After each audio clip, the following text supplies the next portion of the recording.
Готовим пиццу Маргариту. Для теста берем теплую воду, добавляем дрожжи, сахар, перемешиваем, кладем муку, соль.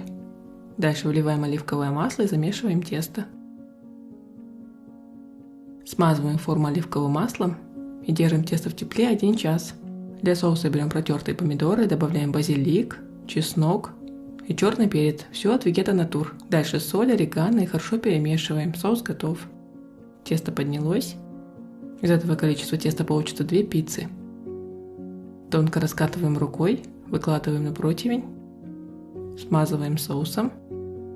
Дальше выливаем оливковое масло, кладем моцареллу, посыпаем пармезаном и выпекаем 7-10 минут. Пицца готова, подаем со свежим базиликом и пармезаном. Всем приятного аппетита, с вами была Дания.